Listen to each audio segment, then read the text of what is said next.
هذا القرآن يوحدنا لطريق الخير يوجهنا الله تعالى أنزله ورسول الله معلمنا هذا القرآن يوحدنا لطريق الخير يوجهنا الله تعالى أنزله ورسول الله معلمنا هذا القرآن هو الهادي لأوائلنا وأواخرنا يدعو للعلم وللعمل. ناظرین کرام، السلام علیکم ورحمۃ اللہ وبرکاتہ۔ سورہ عصر کی تفسیر لے کر کے ہم آپ کی خدمت میں پھر حاضر ہو رہے ہیں۔ ہم نے اب تک یہ بتایا کہ اللہ تبارک و تعالی نے زمانے کی قسم کھا کر کے ایک بات کہی ہے۔ آئیے سب سے پہلے یہ سمجھ لیں کہ قسم کھا کر کے بات کیوں کہی جاتی ہے۔ اس کا جواب یہ ہے کہ قسم کھا کر کوئی بات کہنا یہ عربی کا ایک اسلوب ہے، بلکہ دنیا کی تمام زبانوں کے اندر یہ دستور اور یہ طریقہ موجود ہے۔ اس اسلوب کی خوبی یہ ہے کہ اس میں دلیل دعوے سے پہلے آ جاتی ہے۔ اب جیسے یہاں والعصر ان الانسان لفی خسر، زمانے کی قسم، تو زمانہ در حقیقت دلیل ہے اور ان الانسان لفی خسر یہ دعویٰ ہے۔ تو قسم کھا کر بات کہنا یہ ایک شاندار اسلوب ہے، اور اس اسلوب کی خوبی یہ ہے کہ اس میں دلیل دعوے سے پہلے آ جاتی ہے۔ اب ایک بات اور ذہن نشین کرنے کی ہے، وہ یہ کہ آدمی قسم کیوں کھاتا ہے۔ آدمی قسم اس وجہ سے کھاتا ہے کہ اولاً وہ لوگوں کی نگاہوں میں غیر معتبر ہوتا ہے، تو اپنا اعتبار ظاہر کرنے کے لیے وہ قسم کھاتا ہے۔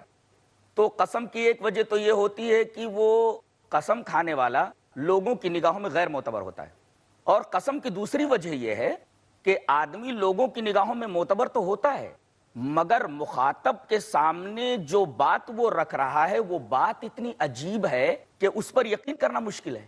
لہذا قسم کھا کر کے مقسم یعنی قسم کھانے والا مخاطب کے شبہے کو کاٹنے کی کوشش کرتا ہے، اس وجہ سے قسم کھا کر کے کوئی بات کہی جاتی ہے۔ ناظرین کرام، اب آئیے قسم کا مفہوم سمجھ لیتے ہیں۔ اصل میں قسم کہتے کس کو ہیں؟ اس سے پہلے کہ میں قسم کی حقیقت بیان کروں اور قسم کا حقیقی مفہوم آپ کے سامنے رکھوں، ایک بات آپ کے سامنے یہ رکھ دوں کہ اللہ تبارک و تعالی نے یہ لفظ قسم سورہ واقعہ کے اندر اسی طریقے سے ارشاد فرمایا ہے۔ اللہ نے فرمایا وَإِنَّهَا لَقَسَمٌ لَوْ تَعْلَمُونَ عَظِيمٌ، اگر یہ جان لیتے تو ان کو معلوم ہوتا کہ یہ ایک بہت بڑی قسم ہے۔ پتہ یہ چلا کہ اللہ تبارک و تعالی نے قاف سین میم یہ قسم اس لفظ کو اسی طریقے سے قرآن حکیم میں سورہ واقعہ کے اندر ذکر فرمایا ہے۔ اب یہ دیکھیں گے کہ قسم کی حقیقت کیا ہے، قسم کا حقیقی مفہوم کیا ہے۔ آئیے اس لفظ کا مفہوم ہم قرآن حکیم سے جان لیتے ہیں۔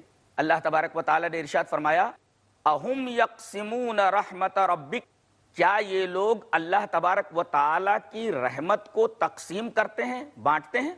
اس آیت کریمہ سے یہ پتہ چلا کہ تقسیم کی حقیقت میں، قسم کی حقیقت میں در حقیقت کٹ ٹو پیسز داخل ہے، یا یوں کہا جا سکتا ہے کہ قسم کی حقیقت میں تقسیم داخل ہے، یا یوں کہہ سکتے ہیں کہ تقسیم کی حقیقت میں تقطیع داخل ہے۔ میں آپ کو ایک مثال سے سمجھاؤں کہ میرے ہاتھ میں ایک گلاب جامن ہے اور میں اسے 3 لڑکوں میں تقسیم کرنا چاہتا ہوں۔ تو ناظرین کرام، 3 لڑکوں میں اس گلاب جامن کو تقسیم کرنے کے لیے ضروری ہے کہ اس کی تقطیع ہو، یعنی کٹ ٹو پیسز، اس کو 3 ٹکڑوں میں تقسیم کیا جائے، تبھی تو ان تینوں کو گلاب جامن دینا ممکن ہوگا۔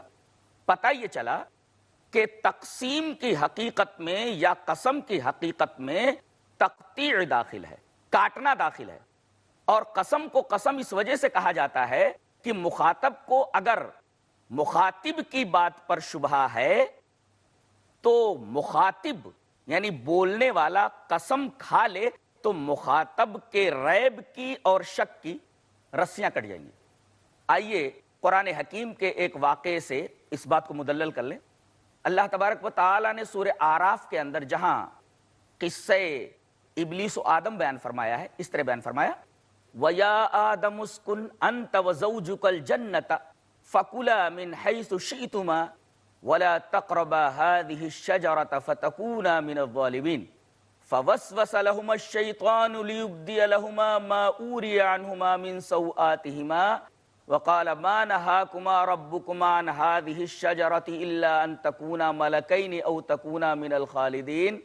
اللہ نے فرمایا اے آدم، تم اور تمہاری بیوی جنت میں سکونت اختیار کرو، جہاں جانا چاہو جا سکتے ہو، جو کھانا چاہو بلا روک ٹوک رغدن کھا سکتے ہو، لیکن دیکھو اس درخت کے قریب مت جانا۔ اللہ تبارک و تعالیٰ نے ایک درخت کی طرف اشارہ کرتے ہوئے فرما دیا کہ دیکھو جنت کی تمام چیزیں تمہیں استعمال کرنے کی اجازت ہے، مگر خبردار یہ جو درخت ہے یہ شجر ممنوعہ ہے، اس درخت کے قریب مت جانا ورنہ تم ظالموں میں سے ہو جاؤ گے، اور کہیں ایسا نہ ہو کہ اگر تم ایسی حرکت کا ارتکاب کرو، اس درخت کے قریب چلے جاؤ، اس درخت کا پھل کھا لو تو تمہیں جنت سے نکال دیا جائے۔ سورہ طٰہٰ میں اللہ تبارک و تعالیٰ نے یہی بات ارشاد فرمائی فَلَا يُخْرِجَنَّكُمَا مِنَ الْجَنَّةِ فَتَشْقَىٰ، کہیں تم دونوں کو یہ چیز جنت سے نکالنے کا باعث نہ بن جائے، تو اس درخت کے قریب مت جانا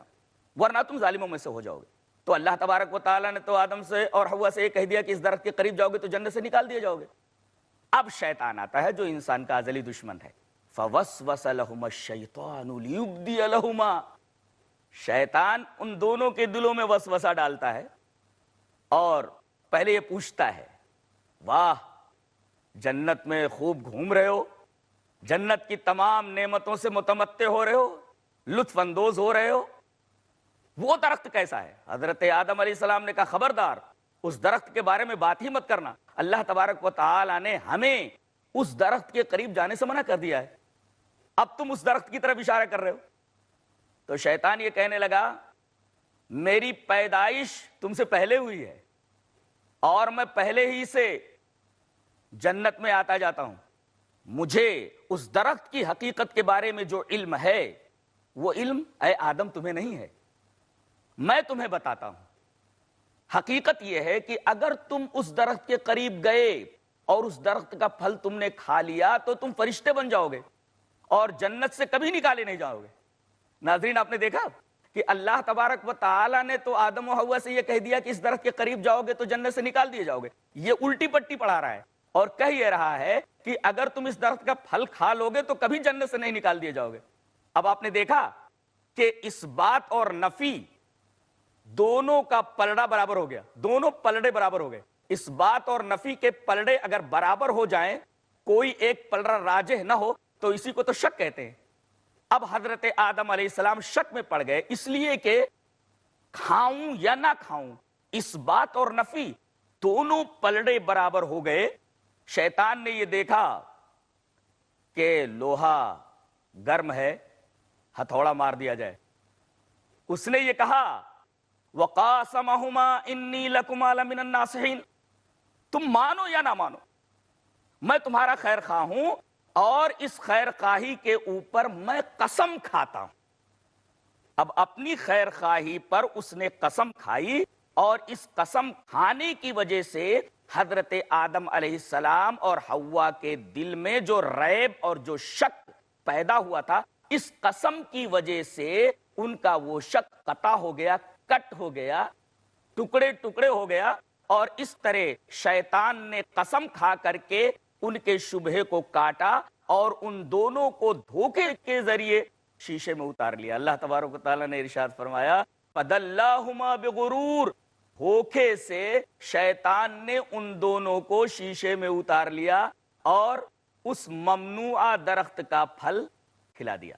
ناظرین اکرام، اس واقعے سے یہ بات معلوم ہوئی کہ قسم کی حقیقت میں کاٹنا داخل ہے۔ شیطان نے اپنی خیر خواہی پر قسم کھائی اور آدم و حوا کو جو شک پیدا ہو گیا تھا، اس قسم نے اس شک کو کاٹ دیا اور دونوں شیطان کے پھندے میں پھنس گئے، شیطان کے جال میں آ گئے۔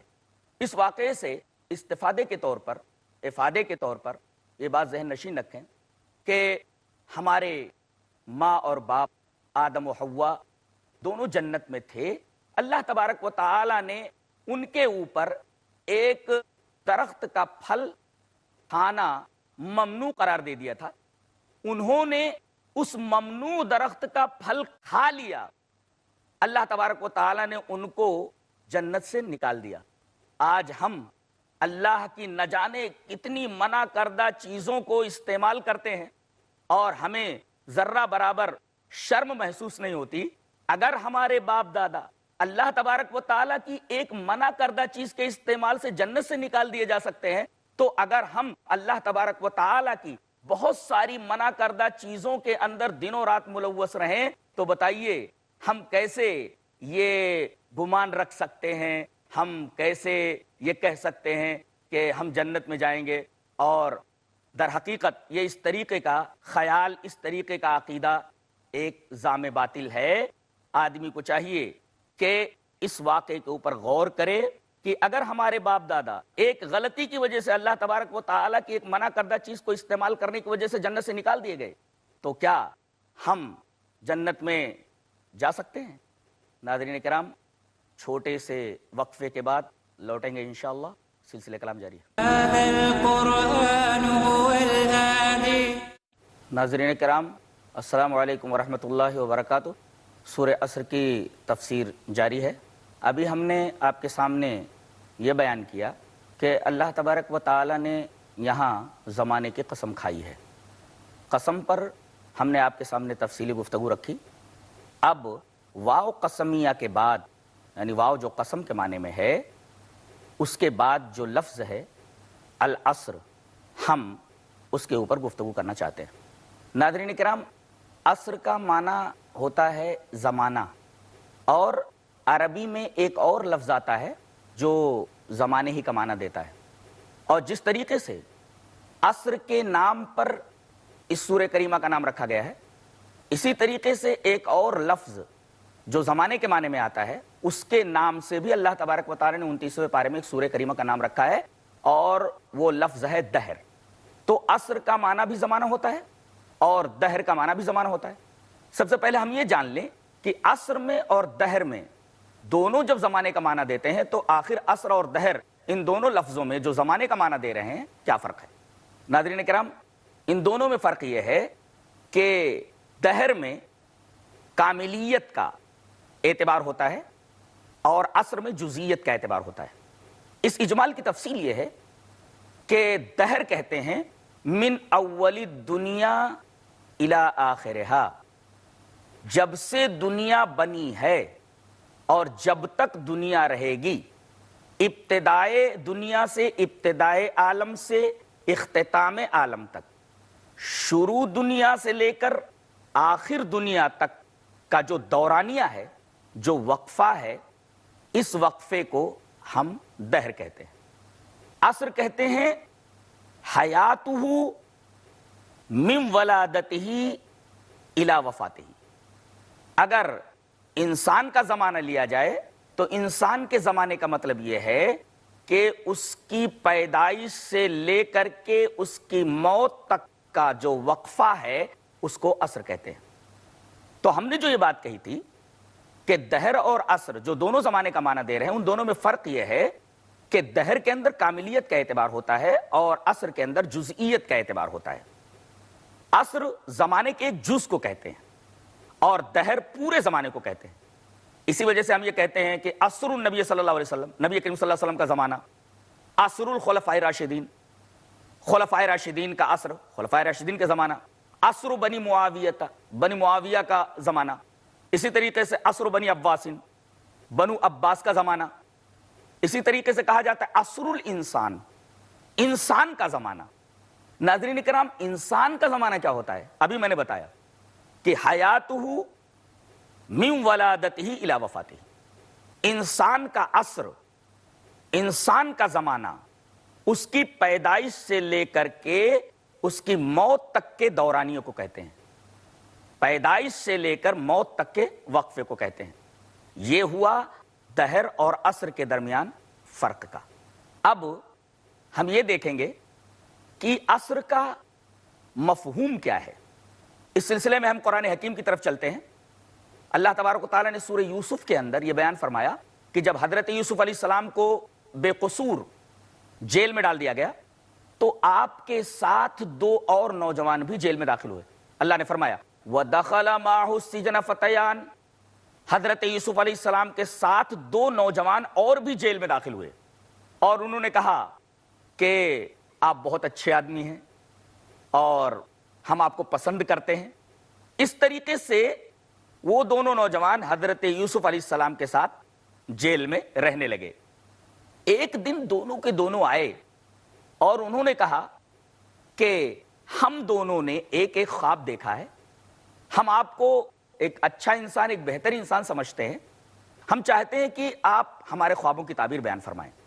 سب سے پہلے ایک آدمی نے، ایک نوجوان نے یہ کہا کہ میں نے خواب میں دیکھا ہے آصر خمرا، میں نے یہ دیکھا کہ میں شراب نچوڑ رہا ہوں. ناظرین کرام اب دیکھیے یہاں اللہ تبارک و تعالیٰ نے نچوڑنے کے لیے عصر کا لفظ استعمال فرمایا ہے. آصر خمرا، میں شراب نچوڑ رہا ہوں. تو عصر کا مطلب ہوا نچوڑنا. یہاں زمانے کے لیے نچوڑنے کا لفظ، عصر کا لفظ کیوں استعمال کیا گیا؟ در حقیقت انسان کو خوفزدہ کرنے کے لیے، انسان کا دل دہلانے کے لیے یہ لفظ استعمال کیا گیا ہے کہ اے انسان، تیری زندگی کے تمام لمحات اسی طریقے سے نچوڑے جا رہے ہیں جس طریقے سے گنے کا رس نچوڑ لیا جائے، جس طریقے سے لیمو کا رس نچوڑ لیا جائے. اور ناظرین کرام آپ کو اچھی طریقے سے یہ علم ہے کہ گنے کا رس اگر نچوڑ لیا جائے تو دوبارہ اس رس کو گنے میں داخل نہیں کیا جا سکتا. اسی طریقے سے لیمو کے رس کو اگر لیمو سے نکال لیا جائے، لیمو سے نچوڑ لیا جائے، تو آج تک سائنسدانوں نے کوئی ایسی مشین تیار نہیں کی ہے کہ اس رس کو دوبارہ لیمو کے اندر اسی طریقے سے داخل کیا جا سکے. اللہ تبارک و تعالیٰ نے یہاں زمانے کے لیے عصر کا لفظ استعمال کر کے انسان کو در حقیقت متنبہ کیا ہے، وارننگ دی ہے کہ جس طریقے سے گنے سے نچوڑے ہوئے رس کو دوبارہ گنے میں داخل نہیں کیا جا سکتا، لیمو سے نچوڑے ہوئے رس کو دوبارہ لیمو کے اندر واپس نہیں کیا جا سکتا، اسی طریقے سے تیرا جو عصر ہے، تیری زندگی کے جو لمحات ہیں، تیری زندگی کے جو ایام ہیں، لیل و نہار ہیں، یہ سارے کے سارے بڑی تیزی سے گزر رہے ہیں. سب سے پہلے یہ سمجھ لیں کہ قسم کھا کر کے بات کیوں کہی جاتی ہے. اس کا جواب یہ ہے کہ اسی طریقے سے گنے سے نچوڑا ہوا رس دوبارہ گنے میں داخل نہیں ہوتا. تو تیری زندگی کے جو لمحات ہیں وہ تیری زندگی سے نکل رہے ہیں بڑی تیزی کے ساتھ، لہذا تو ان تمام لمحات سے جلد از جلد فائدہ اٹھا لے. تو ناظرین کرام، ایک تو عین صاد رے عصر کی حقیقت میں نچوڑنا داخل ہے، اور اس لفظ کی حقیقت میں تیز روی، تندی بھی داخل ہے.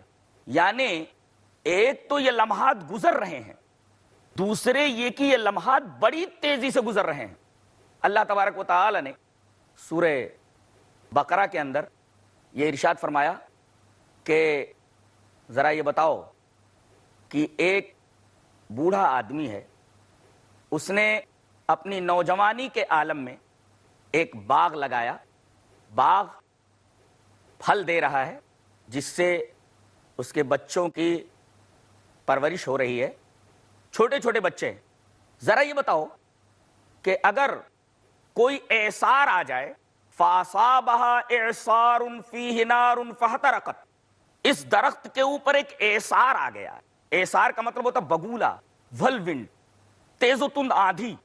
جس آندھی کے اندر، جس ہوا کے اندر، جس تیز رفتار باد کے اندر، جس تیز رفتار ہوا کے اندر آگ ہو، اور یہ ہوا اس پورے باغ کو جلا کر خاکستر کر دے، بھلا بتاؤ کیا یہ بوڑھا شخص دوبارہ ایسا باغ لگا سکتا ہے؟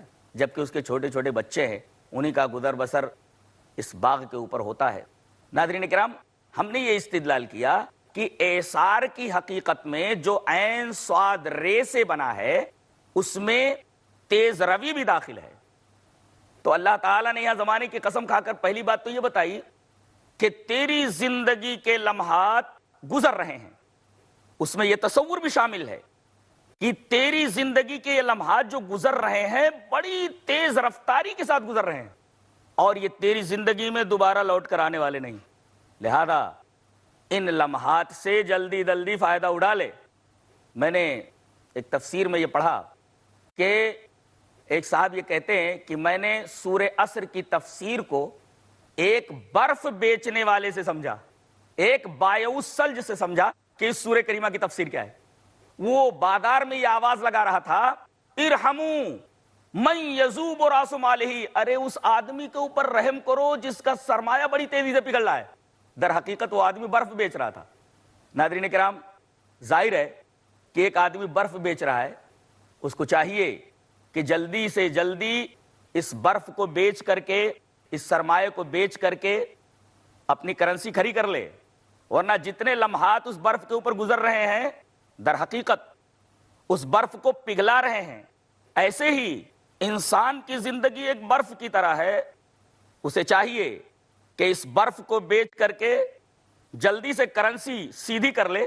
جیسے انسان اپنا سرمایہ بیچ کر کے پیسہ کھڑا کر لیتا ہے, پیسہ سیدھا کر لیتا ہے, ایسے ہی انسان کی سب سے گراں قدر چیز, اس کا سب سے گراں قدر سرمایہ یہ اس کی حیات ہے, اس کی زندگی کے لمحات ہیں.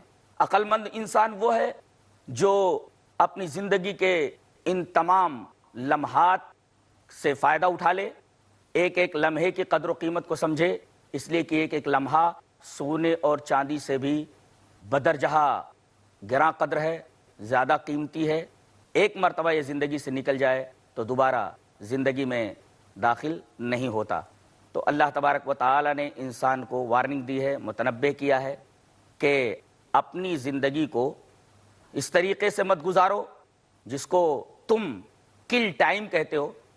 آج یہ دیکھا جاتا ہے کہ بہت سارے نوجوان ادھر ادھر گھومتے رہتے ہیں, بیٹھے رہتے ہیں. ان سے یہ کہا جاتا ہے کہ بھئی آپ کیا کر رہے ہیں, تو یہ کہتے ہیں کہ ہم ٹائم کو کل کر رہے ہیں. یہ بڑی حیرت انگیز بات ہے. اتنی قیمتی چیز جو ایک مرتبہ زندگی سے نکل جائے دوبارہ زندگی میں نہیں آتی, اس کو کل کر رہے ہیں. بتائیے ایسے لوگوں سے زیادہ بے وقوف کون ہو سکتا ہے جو اتنی قیمتی شے کو کل کر رہے ہیں, اتنی قیمتی شے کو وہ برباد کرنے کے اوپر تلے ہوئے ہیں. اللہ تبارک و تعالیٰ نے ایسے ہی غافل لوگوں کو اس سورہ کریمہ کے اندر عصر اور زمانے کی قسم کھا کر کے متنبہ کیا ہے کہ وہ سدھر جائیں اور وہ ایک ایک لمحے کی قدر کریں اور ایک ایک لمحے کا فائدہ اٹھا لیں. عقل مند وہی ہے جو اپنے سرمایہ کو جلدی جلدی بیچ کر کے اپنا معاملہ صحیح کر لے. ناظرین کرام, ہم دوسرے ایپیسوڈ میں انشاءاللہ اسی تفسیر کے ساتھ ملیں گے. هذا القرآن يوحدنا لطريق الخير يوجهنا الله تعالى أنزله ورسول الله معلمنا ورسول الله معلمنا.